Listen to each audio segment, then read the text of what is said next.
Ever since Arturia sent me this Keylab 61, people have been asking me how to set this up with either their analog lab or their V collection, so today I'm going to show you exactly how that's done. If you're new to the channel, welcome to In-Flight Music. My name is Ian. If this video helps you out at all, don't forget to drop a like. So here I have Analog Lab pulled up, and you'll see that when I move these sliders and faders, nothing's really happening. So to change that, just go to Options, go to your MIDI settings, and you'll see Arturia Keylab Essential 61 and MIDI in 2 with Arturia Keylab in parentheses. If you don't see this, this probably means that you are connected through MIDI instead of the USB cable that comes with the controller. So I recommend just hooking up your Keylab to your computer through USB and not MIDI. That way you'll actually get these options to show up. So the first thing that you want to do, click on your Arturia Keylab Essential and set the MIDI port to 0 or whatever number you decide. 0 is the first number, so that's the one that I went with. On default, it'll look like this. Just scroll up once and you'll get 0. As for controller type, I left it on generic because Keylab is not officially supported by ImageLine. Under MIDI in 2, go ahead and switch this to Mackie Control Universal. That will allow you to get all the transport controls right here to link up to ImageLine's FL Studio, but like I said, since it's not officially supported, some of these buttons don't work exactly the way that they should, but for the most part, all the transport controls work, like stop, pause, play, record, fast forward, rewind. There's even a metronome button that you could press, but the way that FL Studio has it set up, actually press the punch button to trigger your metronome. Now from there, you go into your plugin, whether it's Analog Lab or any of the individual synths that come with V Collection. Click this cog icon and then go to this plug/cog icon right here, and you'll go into the settings of your plugin wrapper and go to the MIDI section and change the input port to 0 or whatever number you decided to pick in your MIDI control option. So now when we go back to the plugin, you'll see that without using my mouse, I'll be able to take my hand and just change the volume being right here. And we're just gonna move this up and down. And all these work. So you can see the second knob, third knob, fourth, fifth, and all the faders are working as well. Another thing that you might wanna look at in terms of the pads here, let's go ahead and exit out of FL Studio. And when you get your Keylab, it should come with the MIDI Control Center. I'm gonna open that up right now. And here you can map all these pads to different notes. You could even switch the note mode to MMC, which will allow you to use these pads as triggers instead. But I think for the most part, you're wanting to use these as note triggers. So what I did was go to my user section right here. Right now I have a default template that I created.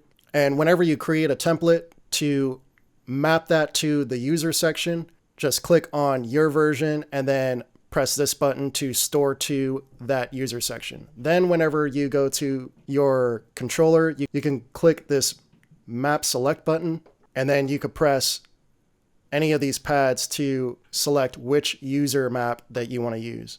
You have up to 6 different user maps, in addition to your Analog Lab map and your DAW map. But another thing that I went ahead and did, I mapped all of these pads to notes within the scale. Normally, all of these would just be in order, so you would get notes that are outside of the scale. So that way, when I'm trying to trigger drums and whatnot, these pads aren't too low or too high. The scale that I have mapped out is the scale that I use most often, which is E minor. This isn't in the exact order of E minor, but it's using all the notes that are in E minor. And it's really convenient that there's 8 pads there.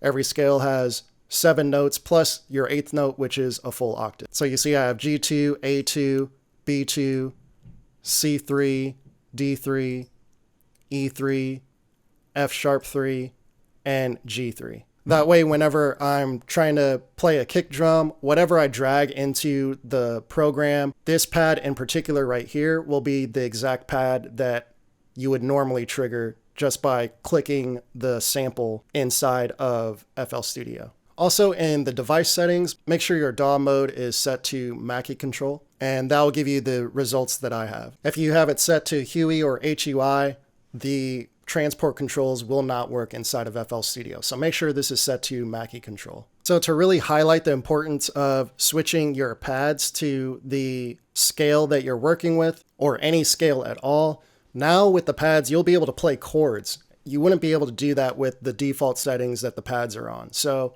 now you could do something like this.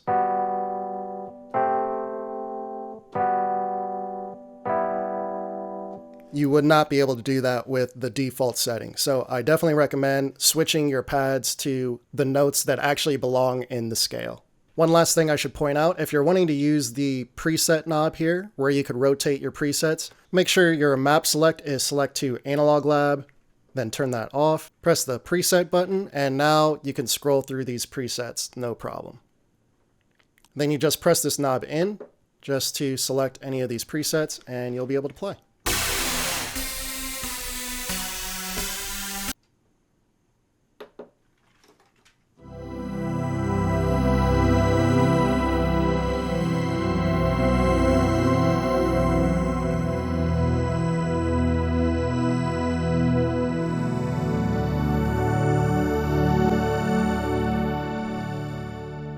And there you go. And again, if you enjoyed the video or learned anything from the video, definitely drop a like and comment down below if you have any questions. I'll see you guys in the next one. Peace out.